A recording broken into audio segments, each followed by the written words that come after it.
Good morning and welcome to a new session and episode of Turners Season 3. We have a very honoring guest from Russia.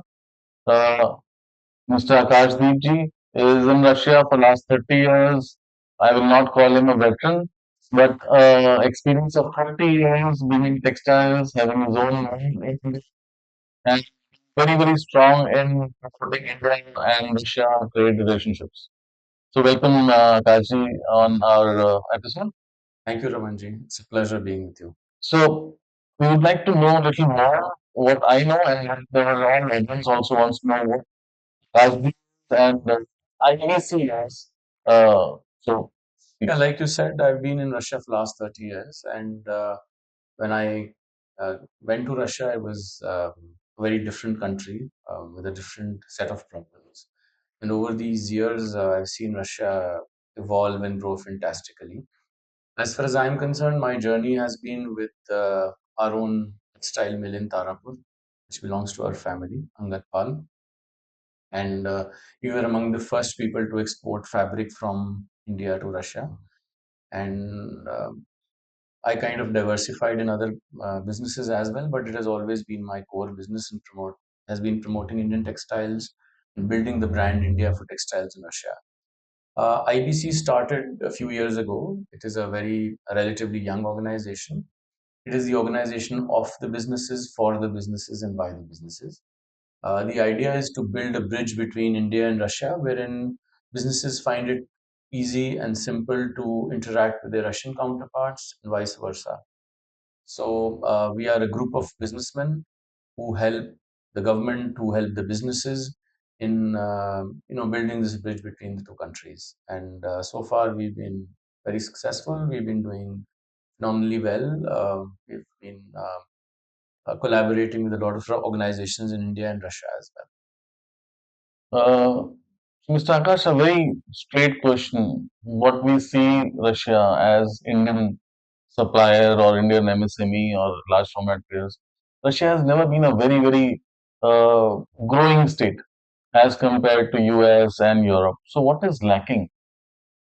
If you were talking about the business between the two countries, you see, if you look at the history of our relationship with Russia, India has been a very huge buyer of Russian hardware, military hardware, technology, uh, atomic technology, and stuff. So most of these years, the business had happened only in G2G format. But when Russia opened up, uh, there has not been enough traction B2B. So one of the reasons why IBC was also formed is because we want to build that traction. Since India did not have B2B relations with Russia, only had G2G. When Russia opened up, a lot of people did not know what to expect, how to work, what to do. Whereas in case of Western European countries or US, we always had a B2B relationship mostly. So that kind of deterred the growth of India-Russia B2B relations. So, It's happening pretty well now. There's a lot of growth. The trade has gone up many-fold in the last few years, and I think it will grow further. Yes. so Akashi, when I came into the trade in mid 90s, Russia was very big.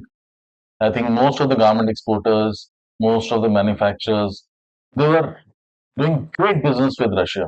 And a lot of Russian companies used to come and buy. US was very small. But over the period, US gained and Russia took a back seat. So we've seen Russian business and the demands are still there. What two important steps you will recommend, not as governments, but as businesses that we should follow?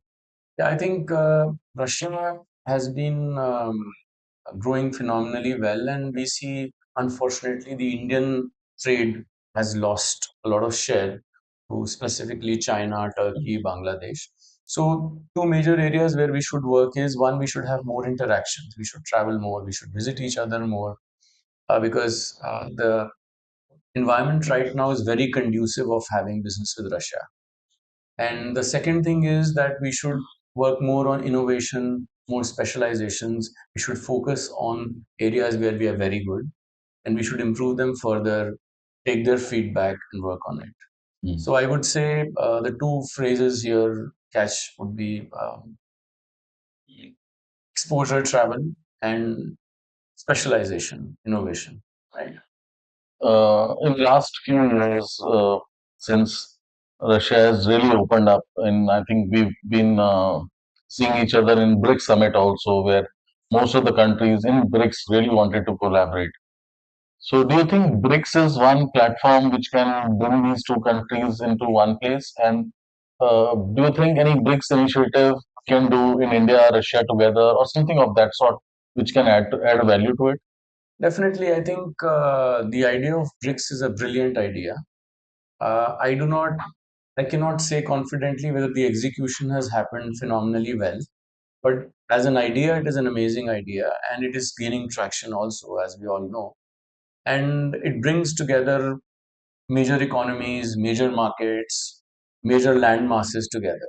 So definitely we should work on this. And I think with your expertise and understanding of things, we must do something. We must collaborate, do something jointly on this. It would be very helpful to both the nations and other BRICS nations as well. So, in one of the major initiatives of BSL, one of the French style is promoting man-made fiber, means technical textiles. Do you see opportunity in that particular area in Russia? Because Japan, we've been getting very great responses, and most of the world is looking at India in this, and we are trying to build the supply chain from India. So, is Russia a promising market for this? Definitely. I think Russia is one of the most interesting markets for technical textiles, and the way geopolitical situation around the world, I think there'll be a lot of focus on production in all the countries. Everybody is going to try and be more local, and no country is capable of doing everything for themselves. Hmm. So I think India can become a major player in technical textiles for Russia and everywhere else in the world. It is one of the most promising markets we should be focused on.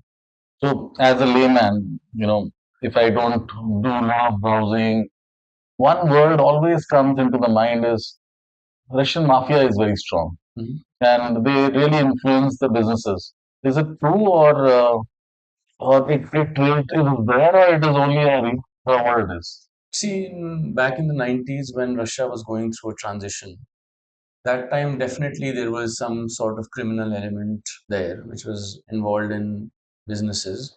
But I think that is a very gone past story. I mean, it is not relevant anymore. Russia and Moscow, per se, they are one of the safest places in the world. I would say they are safer to not only live but also to do business. The environment is very conducive. The governments are very helpful, and everybody wants to collaborate now. And those stories were maybe relevant maybe in the 90s. I was there when I started working there, not anymore. So in BSL, we have a lot of domestic Indian brands and large format brands who are working very strong with BSL initiatives to go global. There are brands who are there in little parts of Middle East, but they've not gone to a country like Russia. Right. So how ABC can collaborate and what help you can give to these Indian brands? Definitely, we would love to collaborate with the organization, and IBC has a very strong membership of textile related companies. So, we would love to help these brands come to Russia, have negotiations for them, build a platform for them wherein they can interact, and definitely we'll be helping them all around because we would definitely want Indian brand to be built more in Russia. That is one of our major Any focuses. particular categories you see there's a lot of potential? Um, Actually, at this moment in time, after a lot of Western brands have exited Russia, the possibility is everywhere. Whether it is footwear, whether it is casual wear, whether it is formal wear, I think a lot of areas are empty right now. And but I think casual wear, streetwear, urban wear, sports wear, technical textiles, like I said, they would be the areas where you could, So how is the retail space? Is it expensive or it is at par with Europe? uh, if you talk about Moscow in specific areas, definitely Moscow is one of the most expensive retail spaces in the world. In fact, till recently, there was a mall which has got the highest footfall in Europe, and it is probably the most expensive retail space in Europe as well.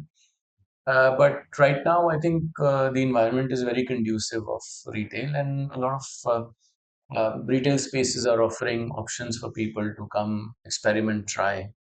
So I would say it is as competitive as any big major city, but in some things in some areas it would be even more interesting. Any impact on because of war on retail?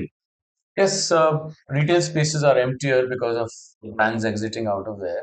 They were there for a while. Now they are being filled with brands from Russian brands and brands from countries which are still working with Russia. So, but there is still space for Indian companies to come explore, work, and see So how. any impact on sales means any sales have gone down or economy is struggling that any retail brand should must think of. I think, in fact, this is a growth period because you know when there's a vacuum, somebody has to fill it.